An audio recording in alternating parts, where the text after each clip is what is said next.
Hello and welcome to Excel Highway. In today's video, I want to share with you a very simple but effective tool to plan your resources, which I call the resource planning template. With this resource, you can define your team members and their capacity. You can define the requirements for projects or work or whatever, and you can immediately see how much people are booked or overbooked, and do you have enough to fulfill the requirements or you're below the requirements. So it's very simple, very friendly to use and update. And if you're interested to see how I built this, stick around and I'll walk you through it step by step. The file has two sheets, schedule, which is what you're seeing here, and the team. Let's start with the team sheet. Very simple sheet, one column for the department name. In my case, I'm referencing the software development department. So I have a backend department, front end, quality, database, product, and you can see that they're not in the same order. So I could have two developers over here and developers over here. It doesn't matter. I'm going to sort it automatically. Their name, the name of the month. I'm using the first date. And then I have eDate just to jump ahead 12 months out. So this is for the entire year, and you can, of course, do whatever you want over here. And just the percentages, how much out of 100% will this person be available for whatever it is that I'm trying to schedule. As people tend to work on different projects, or maybe these are outsources, so you have to define what percentage of the capacity you have for planning. That's the first part, very simple. Let's jump to the schedule. First off, here you can see a formula, transpose sort team A2 through B. What this will do, it will just take this area, no matter how many columns you have, reverse it, transpose it, okay, and also sort by department, because I didn't mention anything, so it's sorting by default by the first column. So if I add now another person, let's say another quality person, or let's add product. I'll add me. Let's say 50% for the entire year. I like everything to look the same.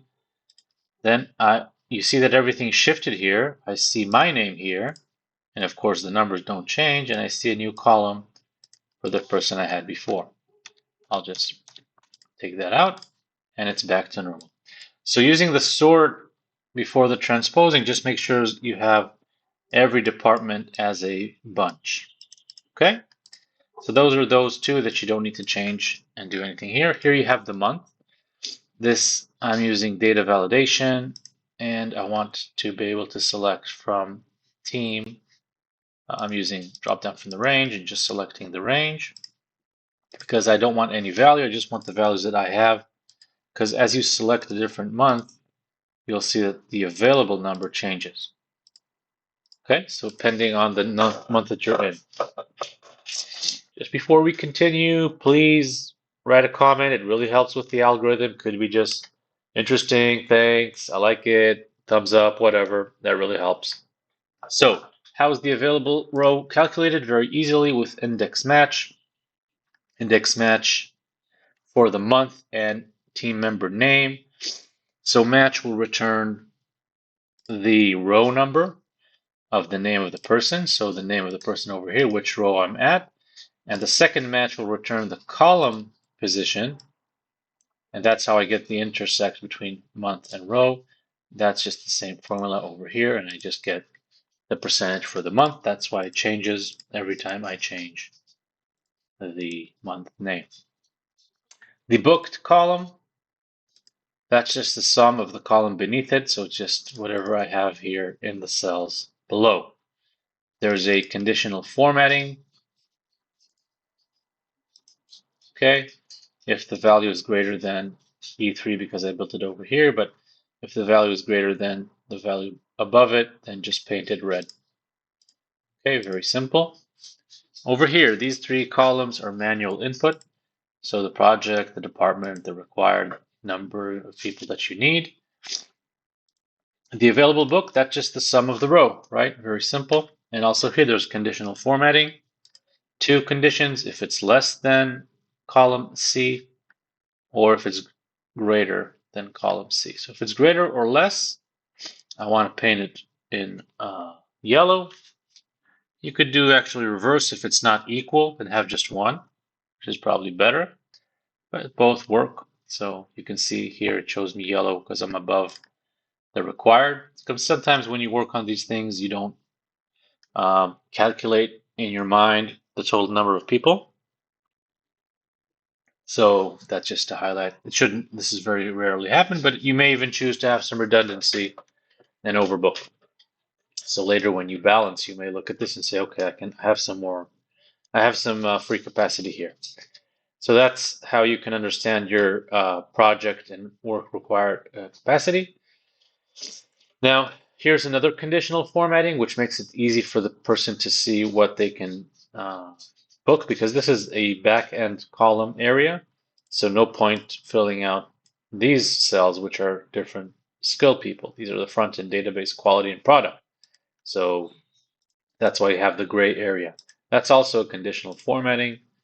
With a formula, if B5, which is the department name, not equal E1, which is the column of the person's department, then just color it in gray. You can still input information, but that's just going to be incorrect. So that's automatically showing you where you can fill in.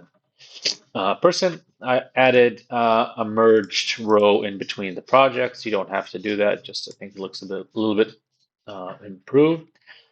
What you can, and of course, you just need to fill out this. So as you can see, this person is overbooked. So you can, of course, do that and just fill that so we're okay on this end. We can add more time here just to make sure we have a solution. Okay, so for example, for the backend perspective, we're all okay, we're 100%. Sometimes you won't be able to fulfill all the requirements, like in this case. So database, you don't have enough capacity, so and you have, let's say if you don't, if you take 25% here, 25% here, let's say 25% here and 0 here. So you can go back to the teams and let's say the VP of development and say, look, we need more support for database. We cannot support all these projects, so we either have to postpone them or you need to increase the capacity. We cannot support this.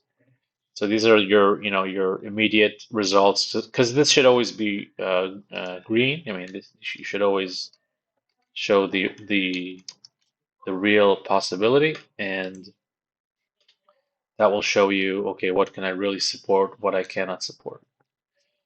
So you can also extend this. So you can, for example, you can add a column. So this could be like work or work required.